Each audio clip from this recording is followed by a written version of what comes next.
Hola, ¿qué tal? Bienvenidos a Voz News. Qué bueno que nos acompañan este jueves 11 de diciembre. Los saluda Karina Yapor. Vamos a los titulares.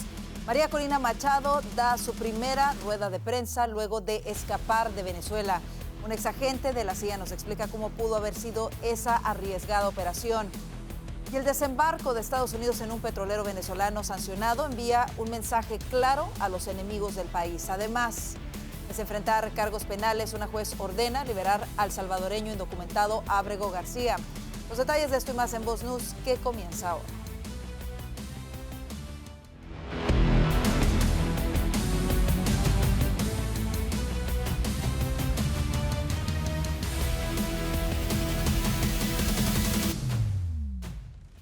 Después de una larga y peligrosa odisea, la líder política venezolana María Corina Machado llegó a Oslo, donde ayer su hija recibió su Premio Nobel de la Paz. Una de sus primeras acciones anoche fue el cumplir el deseo que manifestó en una entrevista realizada por nosotros de abrazar no solo a sus seres queridos, sino a los venezolanos, y lo hizo con quienes se congregaron en el lugar para saludarla. Recordemos sus palabras. Cuando todo esto termine, que esperemos que sea muy pronto, ¿quién es la primera persona a la que María Corina quisiera volver a abrazar? Ay, que es muy difícil tu pregunta. Quiero abrazarlos a todos. A todos. Quiero abrazar a cada uno de mis hijos, y yo tengo millones de hijos, no solo 3. Quiero abrazar a cada uno de mis compañeros presos, que son nuestros héroes. Quiero abrazar, por supuesto, a mi mamá, a mi esposo, a mis sobrinos y hermanas. Quiero abrazar a todos los venezolanos. Me quiero parar allí, como he dicho en estos días, en el puente Simón Bolívar, donde vi salir a tantos venezolanos, Karina, y poder abrazar a cada uno que regrese. Ese es el día que anhelo, y yo sé que es un día que está cerca. Anoche parte de ese deseo se hizo realidad.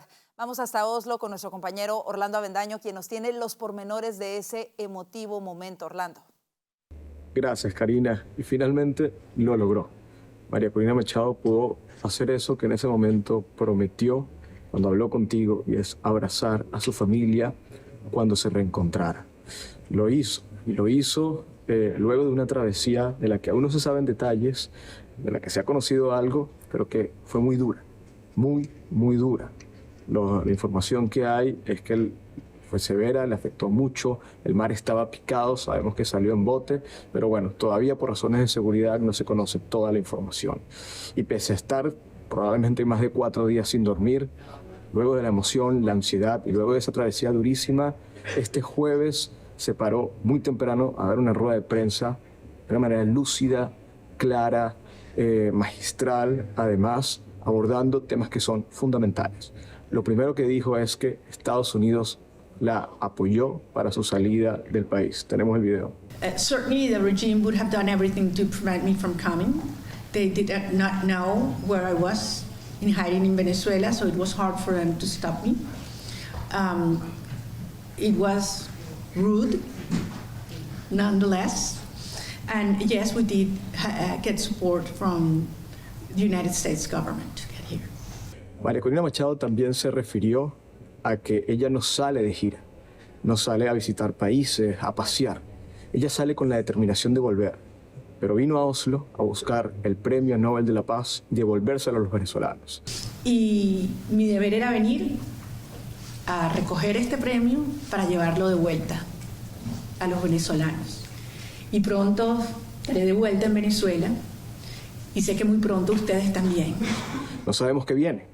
Obviamente vendrán días con la familia, es lo que tiene que hacer, se tomará el tiempo que tenga que tomarse, es lo más importante. Luego no sabemos qué hará. También dijo en la rueda de prensa que es un día a la vez, pero probablemente podemos suponer que Washington estará en la agenda, considerando que es el mayor aliado que tiene hoy Venezuela. En cuanto al tanquero que fue recientemente incautado por la administración Trump, que venía con petróleo de Venezuela, fue bastante clara. Apoya cualquier acción determinada. Tenemos el video. Some people talk about invasion in Venezuela, the threat of an invasion in Venezuela, and I answered, Venezuela has been already invaded. We have the Russian agents, we have the Iranian agents, we have terrorist groups such as Hezbollah, Hamas, operating freely in accordance with the regime. La rueda de prensa fue extensa, respondió todo tipo de preguntas, fue clara en que ella pues va a volver, en que ella está haciendo lo que le corresponde hacer porque esto es lo mejor para Venezuela, y asomó que pues en poco tiempo va a regresar a su país. La expectativa es grande, la jornada sigue. Estamos aquí en el Museo Nacional, donde hay un evento del Oslo Freedom Forum. Esperamos que también esté María Corina Machado, y en Voz, como saben, le hemos venido llevando la información al momento, no solamente aquí en Voz News y en nuestra página web. Así que nada, gracias Karina, te doy el paso y seguimos aquí desde Oslo reportando sobre este hecho que es historia, que ha hecho historia hasta el momento. Y el lunes por la tarde, horas antes de la ceremonia en Oslo, María Corina Machado aún permanecía en un refugio secreto en Caracas. Tras más de un año en la clandestinidad, inició una operación cuidadosamente planificada para salir del país. Disfrazada y con peluca, recorrió 10 horas hasta la costa, eludiendo 10 alcabalas militares. A medianoche descansó y al amanecer abordó una lancha rumbo a Curazao en medio de fuertes vientos y el mar agitado. Según un reporte del Wall Street Journal, la operación tomó 2 meses de preparación y fue ejecutada por una red venezolana. Antes de zarpar, el grupo notificó al ejército estadounidense para evitar un ataque aéreo por error. Para hablar de cómo se ejecutan este tipo de operaciones y qué llama la atención de este operativo, tenemos con nosotros al ex agente de operaciones de la CIA, Rick de la Torre. Señor de la Torre, bienvenido de nueva cuenta a Voz News. Hola, gracias. Llama muchísimo la atención el conocer estos pocos detalles de este operativo, de cómo se logra la salida de María Corina Machado, burlando prácticamente al régimen de Nicolás Maduro. Quisiera comenzar con sus impresiones de los pocos detalles que se conocen hasta este momento. Bueno, fue una operación perfecta. Lograron hacer algo muy difícil, intentar de mover una persona muy bien conocida, obviamente, en su país, y llevarla al extranjero. Eso es algo, obviamente, se demoraron 2 meses en planificar, pero es esa manera de estudiar cada variable y mantener un sistema de control que fue al fin una operación exitosa. Así es, afortunadamente. Ahora, usted está familiarizado con este tipo de operativos.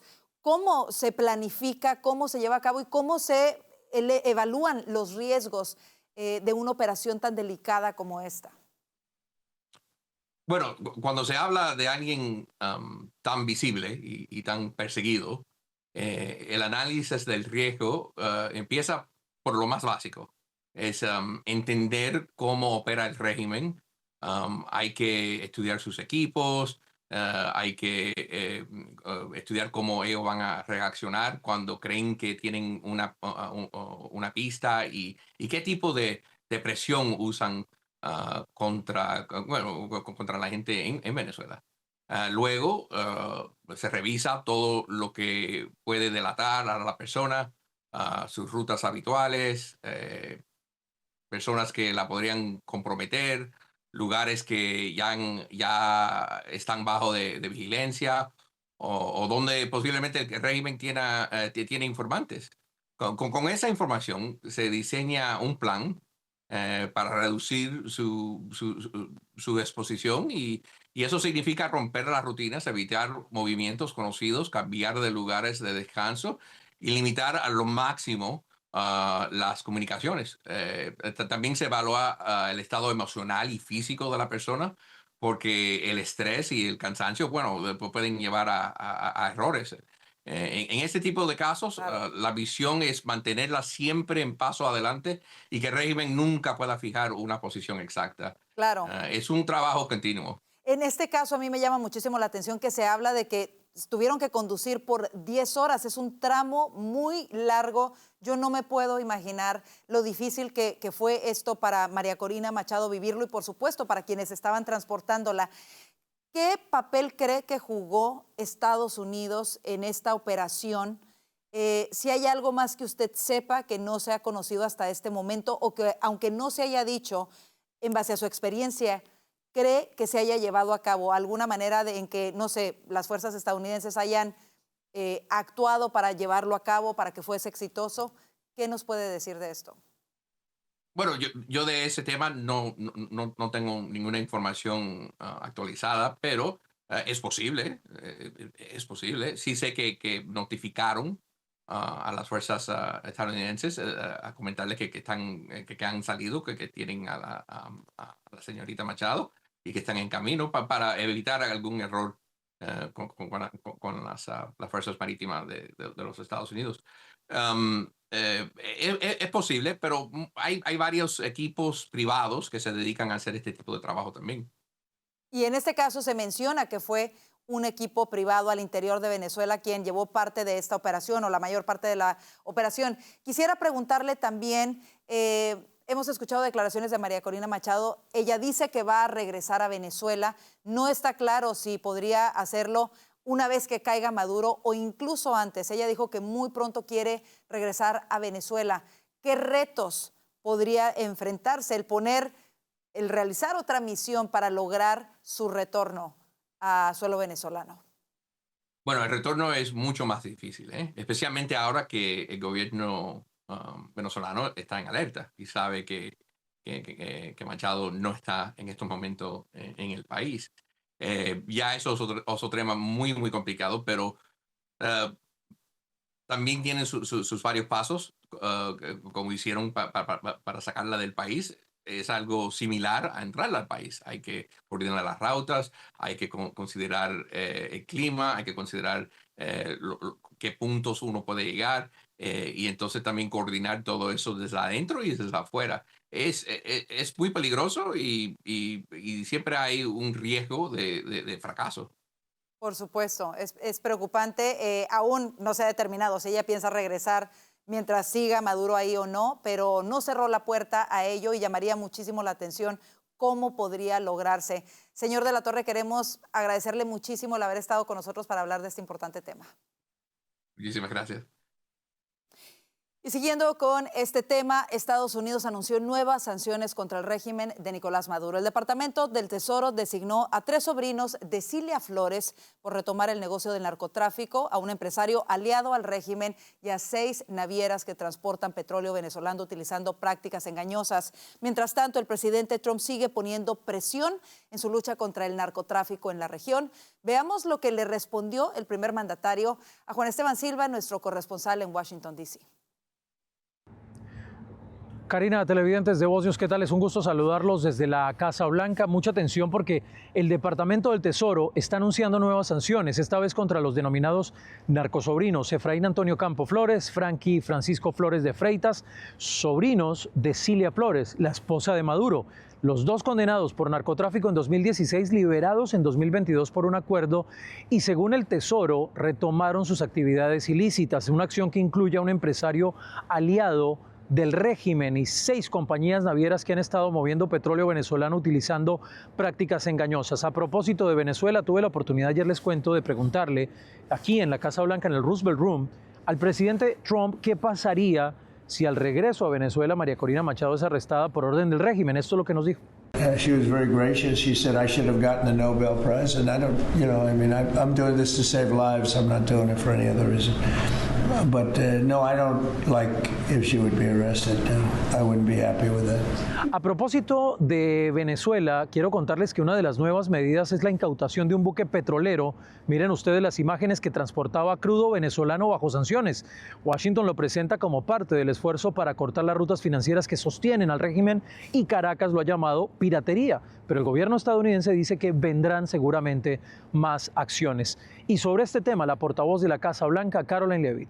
The Department of Justice requested and was approved for a warrant to seize a vessel because it's a sanctioned shadow vessel known for carrying black market sanctioned oil to the IRGC, which you know is a sanctioned entity. So the president is committed to stopping the illegal flow of drugs into our country. He's also fully committed to effectuating this administration's sanction policy. Pero no solo la preocupación de Estados Unidos es Venezuela, también Colombia. Miren lo que he podido también preguntarle al presidente Trump, porque yo lo que le decía ayer al presidente de los Estados Unidos es, si usted ha hablado con Claudia Sheinbaum de México, Nicolás Maduro de Venezuela, ¿considera o no hablar con Gustavo Petro, a quien el presidente Trump ha llamado líder del narcotráfico? Esto nos dijo. Mr. President, we have 3 countries sending drugs to the U.S., Mexico, Venezuela, and Colombia. And you talked to the president of Mexico, you already talked to Nicolas Maduro. Have you considered talking to the president of Colombia, whom you call a drug dealer? No, I haven't really thought too much about him. He's been fairly hostile to the United States, and I haven't given him a lot of thought. He's going to have himself some big problems if he doesn't wise up. Colombia is producing a lot of drugs. They have cocaine factories that they make cocaine, as you know, and they sell it right into the United States. So he better wise up, or he'll be next. He'll be next too. And I hope he's listening. He's going to be next. We don't like people when they kill people. And they sell drugs, they kill them in the United States. And Colombia is a major manufacturer of drugs, meaning cocaine in particular, as you know. Como dato de cierre, les quiero contar que la Casa Blanca sigue reuniéndose, el Consejo de Seguridad, el secretario de Guerra Pete Hegseth, para evaluar los pasos a seguir en esos golpes en tierra en contra del narcotráfico, que serán el siguiente paso. Aquí, en Voz News, como siempre, los tendremos al tanto de todo. Es la información desde la Casa Blanca. Para Voz News, Juan Esteban Silva. Gracias, Juan Esteban. Y el presidente ruso Vladimir Putin reafirmó este jueves por teléfono su respaldo a Nicolás Maduro en medio del despliegue militar de Estados Unidos en el Caribe y la incautación de un petrolero frente a Venezuela. Según el Kremlin, Putin expresó solidaridad con el pueblo venezolano y apoyó la política del gobierno de Maduro para defender la supuesta soberanía nacional ante la llamada presión externa. Ambos mandatarios confirmaron además su compromiso con proyectos conjuntos en áreas económicas, energéticas y comerciales.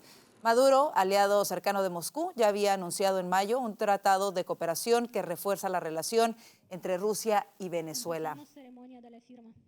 Y hoy se conoció que el presidente bielorruso Alexander Lukashenko se reunió por segunda vez en 17 días con el embajador venezolano en Rusia en medio de la presión del presidente Trump para la salida de Nicolás Maduro. Según fuentes citadas por Reuters, Maduro le comunicó a Trump en noviembre que estaría dispuesto a abandonar Venezuela si él y su familia recibiesen una amnistía completa. La agencia estatal informó que Lukashenko aseguró al enviado venezolano que Maduro siempre sería bienvenido en Bielorrusia y que era momento de una visita oficial. En su encuentro más reciente, Lukashenko pidió coordinar asuntos directamente con Maduro y dejó abierta la posibilidad de involucrarlo en futuras decisiones. La oficina presidencial bielorrusa no respondió si ofrecería refugio al mandatario venezolano en caso de dimisión. De regreso a nuestro entorno, una juez federal ordenó la liberación inmediata de Kilmar Ábrego García, el hombre deportado por error y que ahora enfrenta cargos penales en Estados Unidos. Aunque Ábrego García está protegido contra una nueva expulsión a El Salvador, el Servicio de Inmigración y Control de Aduanas había considerado enviarlo a otros países. La juez Paula Xinis concluyó que ICE lo mantenía detenido sin una orden de expulsión válida. Sin embargo, pese a su liberación, Ábrego García seguirá bajo estrictas condiciones de control judicial: arresto domiciliario en Maryland, monitoreo electrónico y custodia de terceros. En más información, la secretaria de Seguridad Nacional, Kristi Noem, compareció hoy ante el Comité de Seguridad Nacional de la Cámara de Representantes. Ahí Noem defendió las duras medidas contra la inmigración ilegal, mientras que los demócratas criticaron fuertemente la política del presidente Trump en esta materia. Vanessa Vallejo tiene un resumen de lo ocurrido. Una acalorada audiencia tuvo lugar hoy en el Comité de Seguridad Nacional de la Cámara de Representantes, donde la secretaria de Seguridad Nacional, Kristi Noem, estuvo respondiendo preguntas durante varias horas. La audiencia planeaba centrarse en las amenazas mundiales al país. Ese es el título que le pusieron a esta audiencia. Sin embargo, el foco principal del debate se trasladó, como era de esperarse, a las políticas migratorias de la administración Trump. Durante su testimonio, Noem defendió las medidas duras contra la inmigración ilegal, argumentando que la migración representa una amenaza significativa para la seguridad nacional. La secretaria habló de la preocupación que produce que millones de migrantes hayan entrado bajo la administración Biden sin ser debidamente examinados. Veamos lo que dijo. Chairman, what keeps me up at night is that we don't necessarily know all of the people that are in this country, who they are and what their intentions are. We think up to 15 to 20 million people came in under the Biden administration on the invasion over the southern border. La audiencia estuvo marcada por intensos intercambios entre demócratas y la secretaria Noem, con críticas sobre las deportaciones masivas, las detenciones y algunos demócratas incluso pidiendo la renuncia de la secretaria durante la audiencia. Varios congresistas presentaron casos concretos. El congresista Seth Magaziner, por ejemplo, hizo que un veterano de guerra que fue deportado a Corea se uniera por Zoom a la audiencia y le pidió a la secretaria que examine este caso. Veamos el momento. How many United States military veterans have you deported? Sir, we have not deported U.S. citizens or military veterans. I don't believe you served in the military. I haven't either, but I think you and I can agree that as Americans, we owe everything to those who have served our country in uniform, particularly those who have served in combat. Do you agree with that? Sir, I believe that people that are in this United States that are citizens have legal status here. Madam Secretary, we are joined on Zoom by a gentleman named Sejun Park. He is a United States Army combat veteran. Por su parte, la representante Delia Ramírez, como otros demócratas, dijo que la secretaria debe ser investigada y que debería renunciar a su cargo. I want to be very clear. You have misused resources appropriated by Congress. You've engaged in unethical behavior. You have repeatedly made false and misleading statements to Congress and to the press, and you've undermined the separation of powers and disregarded the role of Congress and the courts. Bottom line, you lie with impunity. You reject checks and balances, and you ignore Congress and the courts. Your options are limited. Either you're going to resign, Trump's going to fire you, or you will be impeached. Pues los demócratas insistieron en que este Departamento de Seguridad Nacional está violando la ley. Sin embargo, la secretaria Noem insistió una y otra vez en que todas las deportaciones que se han hecho bajo esta administración se han hecho bajo la ley y según está establecido en los protocolos. Un juez en Nueva York ha revelado los materiales del gran jurado, así como otros documentos relacionados con el procesamiento de Ghislaine Maxwell, cómplice del financiero y depredador sexual Jeffrey Epstein. La medida se produce justo cuando la administración Trump ha estado presionando para liberar más documentos relacionados con este caso. El fallo del juez Paul Engelmayer se deriva de una solicitud para liberar los archivos del Departamento de Justicia según los documentos judiciales. La medida está destinada a cumplir con la designada Ley de Transparencia de Archivos de Epstein, que ha ordenado la liberación de documentos relacionados con este caso.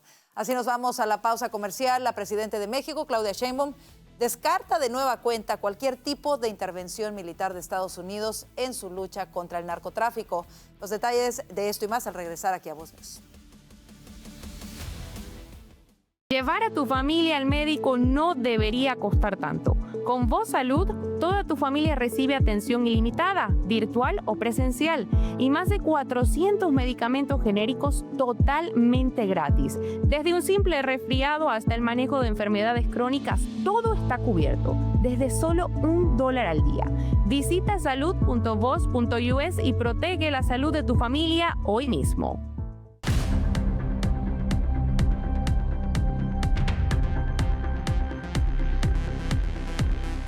La presidenta Claudia Sheinbaum restó importancia a las declaraciones del presidente Trump de no descartar una intervención militar en México como parte de su estrategia en contra del narcotráfico. Alejandro Roldán tiene el reporte desde Ciudad de México.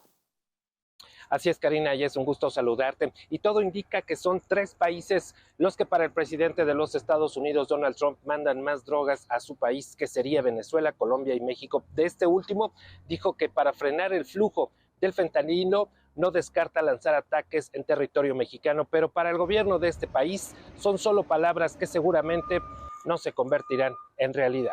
No, eso no se va a dar porque no es necesario, primero. Segundo, porque somos un país soberano y nunca aceptaríamos una intervención extranjera. Y tercero, porque ya tenemos un entendimiento con Estados Unidos en materia de seguridad.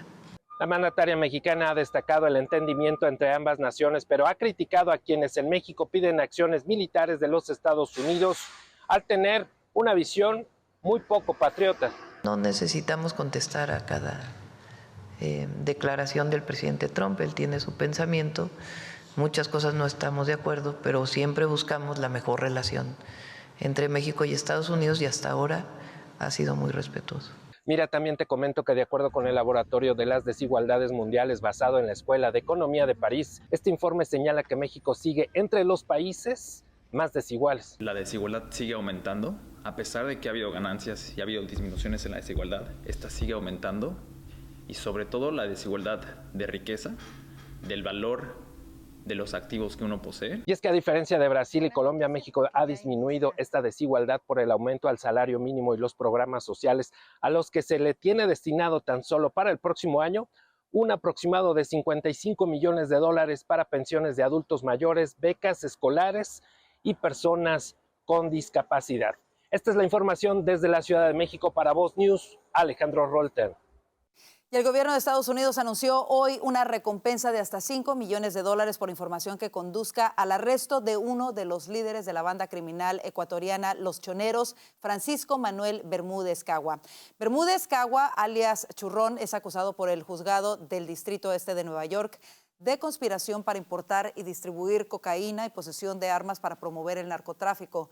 Churrón es el único de esos 3 líderes de los Choneros que aún está libre y es el primero que entra en la lista de perseguidos del programa de recompensas por narcotráfico del Departamento de Estado, según el comunicado oficial.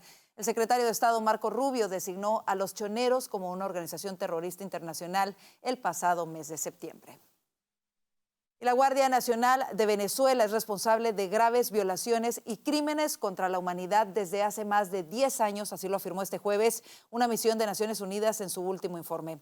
La Misión Internacional Independiente de Determinación de los Hechos sobre la República Bolivariana de Venezuela, creada en 2019, asegura que miembros de este componente militar cometieron detenciones arbitrarias, violencias sexuales y sexistas, así como actos de tortura y otros tratos crueles, inhumanos o degradantes. Estos abusos están documentados desde 2014 en el contexto de protestas y de acciones de persecución política, agregó el grupo de investigadores. Las fuerzas de seguridad del régimen de Nicolás Maduro, incluidos la GNB y la policía, son acusados con frecuencia de abusos, por lo general durante la represión de manifestaciones de la oposición. Y Estados Unidos impondrá nuevos aranceles a ciertos productos nicaragüenses a partir de 2027, por lo que consideró abusos laborales y de derechos humanos. Los aranceles se aplicarán gradualmente en 2 años al 10% a partir de enero de 2027 y aumentarán hasta el 15% en enero de 2028. Así lo dio a conocer la Oficina del Representante de Comercio de Estados Unidos. Se sumarán a un arancel recíproco del 18% que el presidente Trump impuso a principios de este año, por lo que su administración consideraba prácticas comerciales desleales. La medida es consecuencia de una investigación de ese organismo iniciada el año pasado sobre las prácticas laborales y de derechos humanos de Nicaragua, así como sobre el Estado de Derecho. Y de regreso a nuestro entorno, Florida demandó oficialmente a la cadena Starbucks por el uso ilegal de políticas de diversidad, equidad e inclusión, DEI, para determinar contrataciones y ascensos. Según expresó el fiscal general del Sunshine State, James Othmeyer, los empleados del Estado merecen ser contratados por mérito y no por cuestiones relacionadas con su raza. Remarcó también que su oficina trabajará para eliminar el DEI de raíz. La demanda fue presentada ante el Tribunal de Circuito del 10º Distrito Judicial de Florida. De acuerdo con esta demanda, durante los últimos 5 años, la popular empresa de cafeterías implementó una serie de programas que violarían la Ley de Derechos Civiles de Florida. En concreto, menciona políticas que favorecen a ciertos grupos raciales, por ejemplo, a la hora de determinar los ascensos, contrataciones y compensaciones, discriminando a otros. ¿Qué le parece?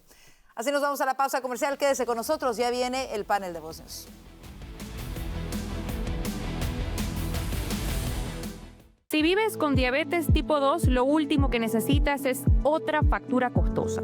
Con Voz Salud tienes atención médica ilimitada, laboratorios con descuento y medicamentos gratis, incluyendo insulina, para que puedas cuidar tu salud sin afectar tu bolsillo.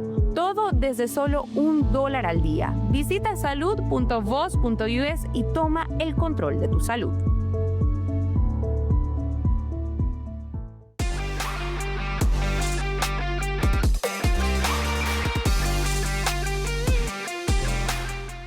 Después de un largo y peligroso viaje, la ganadora del Premio Nobel de la Paz, María Corina Machado, llegó a Oslo para recibir este reconocimiento, que bueno, ya lo había recibido su hija en su nombre, pero llegó ahí para encontrarse con todos aquellos que acudieron para honrarla. El día de hoy dio una rueda de prensa en donde explicó los próximos pasos en su lucha. Para analizarlo, le damos la bienvenida a Vanessa Vallejo, analista político de Voz, Alfonso Aguilar, abogado y analista político de Voz desde Washington, D.C., y a Gaby Peroso, periodista y analista político desde el estado de Florida. Bienvenidos, compañeros. Y quisiera comenzar contigo, Gaby. ¿Cuáles fueron los puntos más destacables de estas dos ruedas de prensa en Oslo?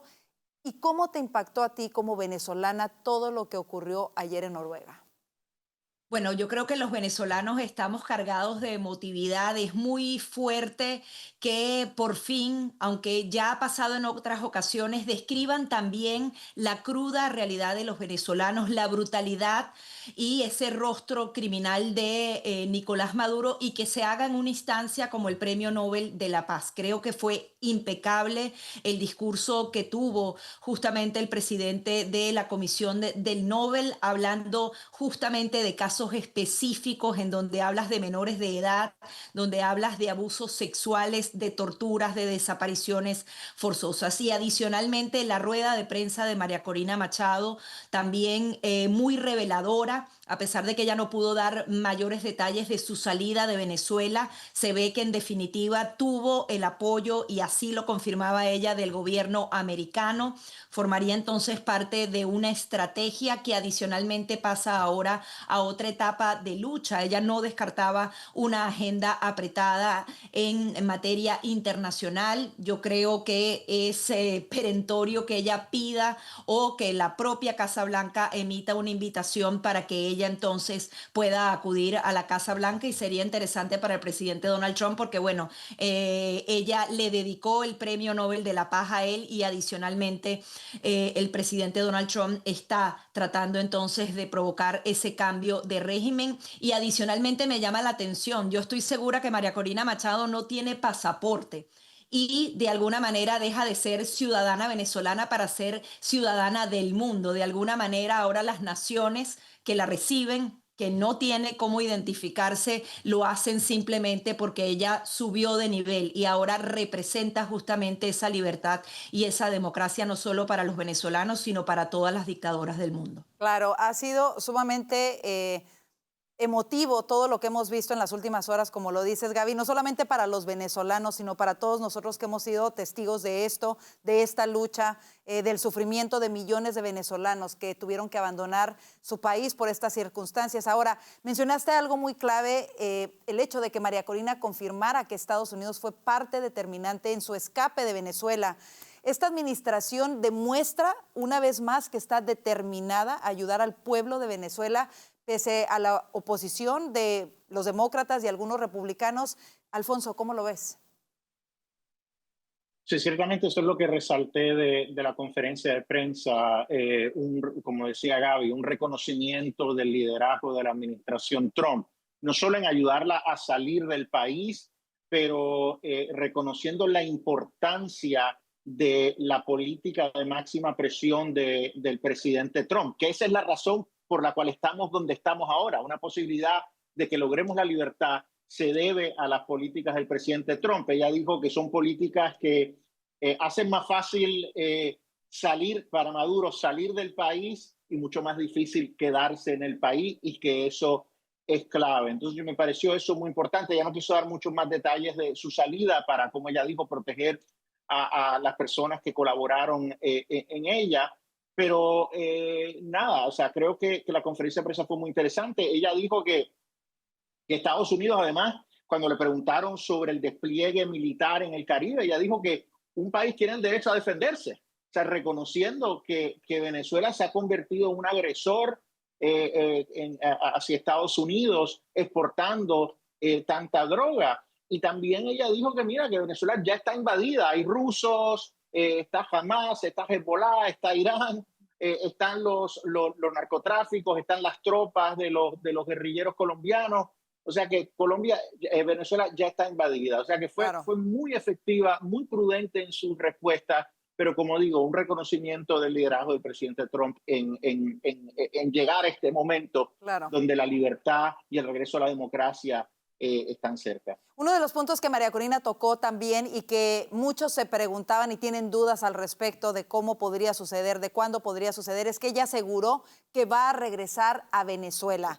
Evidentemente no dio detalles de cómo, de cuándo, de si antes de que se vaya Maduro, de si Maduro va a caer primero o no. Sí fue muy enfática en decir que Maduro se va y se tiene que ir, en línea, por supuesto, con la visión también del presidente Donald Trump. ¿Cómo lo ves tú, Vanessa? ¿Cómo ves estos últimos acontecimientos y cómo verías un eventual regreso de María Corina Machado a Venezuela? Creo que creo que lo que dijo fue exactamente, en su momento llevaré este premio a Venezuela.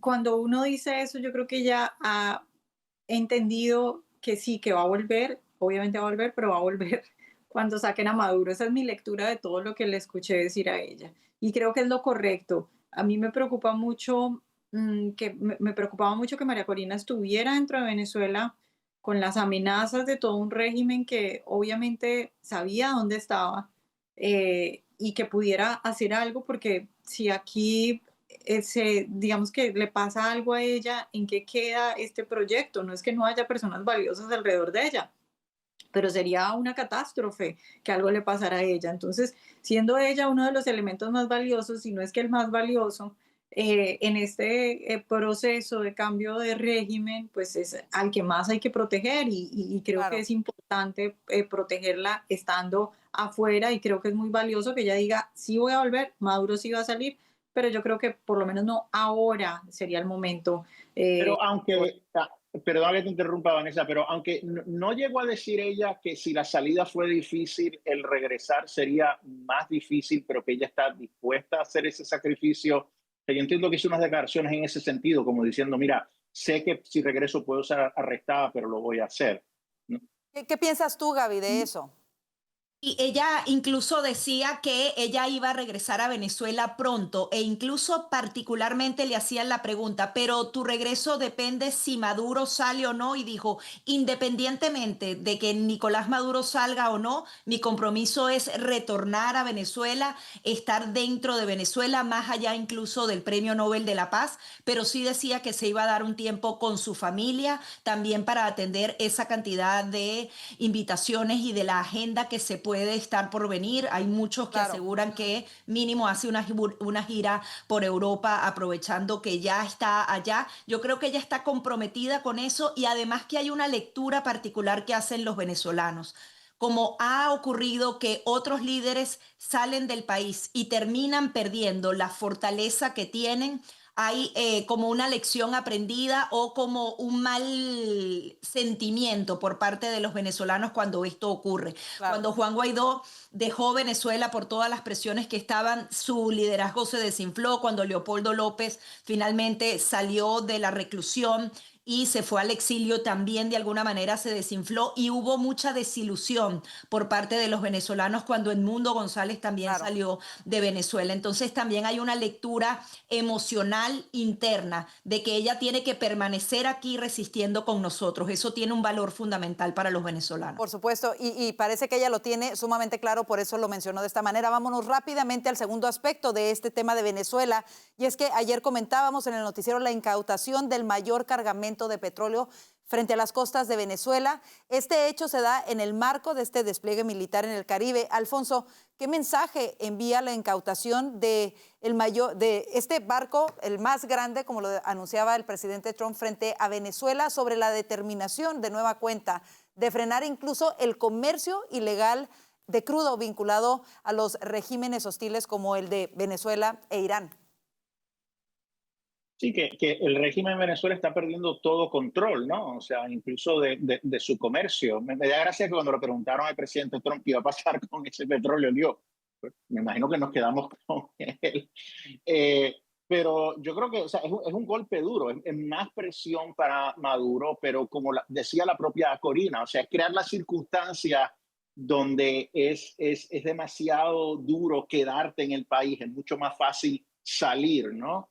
Entonces yo creo que que ya estamos llegando a un punto donde pues Maduro tiene que hacer algo. Hay informes de negociaciones adicionales, de ahora entrando el presidente de Bielorrusia, Lukashenko, supuestamente pudiera ahí terminar Maduro. Aparentemente unas conversaciones con diplomáticos venezolanos con el presidente Lukashenko. Maduro parece que estaba pidiendo que en Estados Unidos, si él sale de Venezuela, le den una amnistía, que le quiten los cargos. Yo no sé cuán posible es eso, ¿verdad?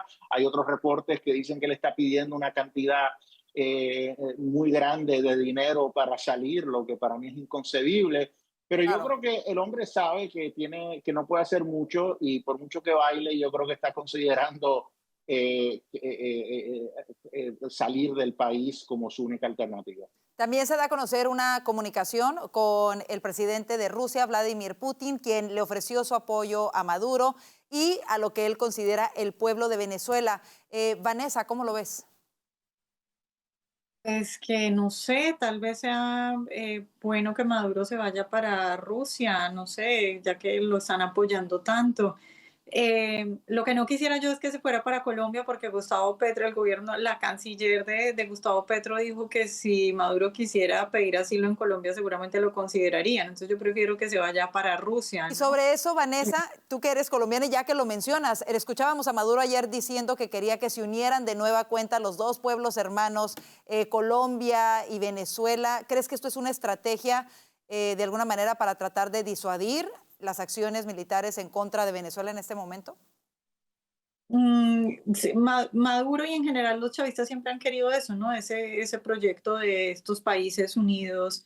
Y lo que yo creo ahora es que lamentablemente, si hablamos en materia de narcotráfico, los dos países están muy unidos. Muchos de los capos del narcotráfico colombiano viven en realidad en Venezuela y tienen sus oficinas en Venezuela. Entonces, aquí lo que yo creo es que Maduro está además rodeado de un montón de narcotraficantes que de pronto no lo dejan salir y lo obligan a bailar, de pronto lo obligan a hacer todas esas payasadas y le dicen no se preocupe que Estados Unidos no va a atreverse. Lo que podemos ver en los próximos días seguramente va a ser Maduro manteniendo esa estrategia, es decir, lamentablemente la idea que teníamos muchos de que con que solo un avión de Estados Unidos volara a Venezuela ya Maduro iba a salir corriendo, la verdad es que pues se quebró. Vamos a necesitar más para que efectivamente algo pase. Claro, rápidamente antes de irnos a la pausa comercial, Gaby, ya María Corina está fuera del país, el despliegue militar está con toda su fuerza en las aguas del Caribe. ¿Qué falta para que caiga Nicolás Maduro? Bueno, yo creo que faltan acciones físicas. Ver esas imágenes en el carguero son muy elocuentes y podrían entonces dibujar lo que podrían ser las próximas acciones quirúrgicas que pueda ejecutar Estados Unidos. Particularmente con este barco, se trata de un barco sancionado iraní, forma parte de lo que sería esa infraestructura global contra el contrabando, contra el lavado de dinero, y me llama mucho la atención que aquí en Estados Unidos están haciendo críticas a esta operación cuando se trata justamente de un material robado. Es como quitarle el auto robado que un ladrón ha estado utilizando durante décadas. Estaba sancionado desde el 2019. A mí lo que me preocupa es que están cada vez cargando más a la opinión pública y sobre todo tratando de convencer a algunos senadores y congresistas republicanos de parar esta acción militar, y no sé hasta dónde el Congreso pueda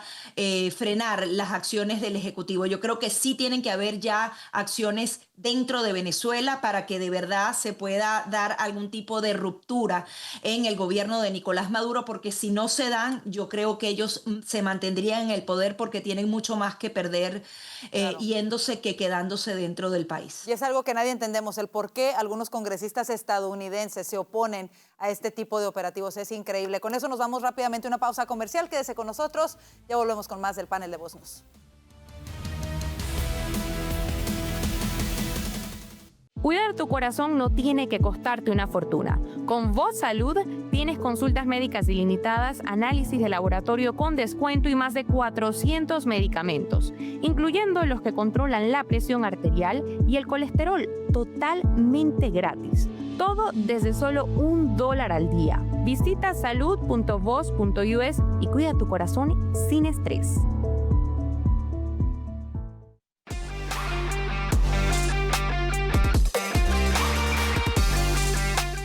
Como lo informamos, una juez federal ordenó la liberación inmediata de Kilmar Ábrego García, el hombre deportado a El Salvador, luego regresado a los Estados Unidos y que ahora enfrenta cargos penales en Estados Unidos, entre ellos tráfico humano. Regresamos con nuestros analistas para hablar de esta situación y comienzo contigo, Alfonso. ¿Qué implicaciones tiene que una juez federal ordene la liberación de un inmigrante con cargos tan graves, pese a los esfuerzos de ICE por mantenerlo bajo custodia? Es increíble que llevamos meses hablando de Kilmar. Y fíjate lo difícil. Primero que nada hay que reconocer lo difícil que es remover a una persona que está ilegalmente en el país de los Estados Unidos. Y esta es una persona con antecedentes penales, que le han radicado cargos, que en el pasado jueces de inmigración han dicho que hay que removerlo. Aún así, no lo pueden remover. Lo removieron, después lo trajeron de vuelta y ahora no lo pueden sacar. O sea, y eso que la administración quiere sacar de Estados Unidos, deportar de Estados Unidos millones de personas. Este es solo un caso. O sea, te dice lo difícil que es remover. Pero mira, en este caso la juez lo que dice es, y es una juez que ya ha intervenido en otros casos de inmigración, que yo creo que es izquierdosa, ella lo que ha dicho es que no hay una orden final de deportación sobre Kilmar. Y como no hay una orden de deportación, según ella, pues entonces lo tienen que soltar. Los abogados de la administración han dicho que ellos interpretaban que una de esas órdenes del 2019 de uno de estos jueces de inmigración implicaba que había una orden de deportación. Y la juez les contestó, aquí no hay una orden de deportación. O sea que Kilmar, que estaba detenido en Pensilvania, pues ahora está suelto. Vamos, la administración dice que es una decisión injusta, no legal, que van a apelar y esto continúa, este drama legal. ¿Qué tanto puede durar, Alfonso? ¿Qué otros recursos? Porque entendíamos, hace meses reportábamos que iba a ser deportado a otros países, que era una decisión final, y ahora sucede esto. Pero aparentemente, según esta juez, no hay una orden final. Entonces yo imagino que apelarán y le dirán al apelativo que efectivamente hay una orden final de deportación. O sea que aquí lo que está en cuestión es si hay una orden de deportación o no sobre este individuo. Es increíble que eso es lo que se esté discutiendo, pero efectivamente esa es la controversia en este momento. O sea que, ¿cuánto tiempo puede durar esto? ¿Quién sabe? Pero a mí lo que me hace pensar, como dije inicialmente, es este es solo un caso. Imagínate todas las personas que Estados Unidos quiere remover. Y es que una vez las personas entran ilegalmente, y yo creo que la administración Biden lo sabía, una vez dejaban a millones de personas entrar ilegalmente, iba a ser muy difícil sacarlas de Estados Unidos. Y no solamente eso, Alfonso, sino en el caso de Kilmar Ábrego García, él enfrenta cargos penales muy fuertes de tráfico humano, enfrentó también acusaciones de violencia doméstica.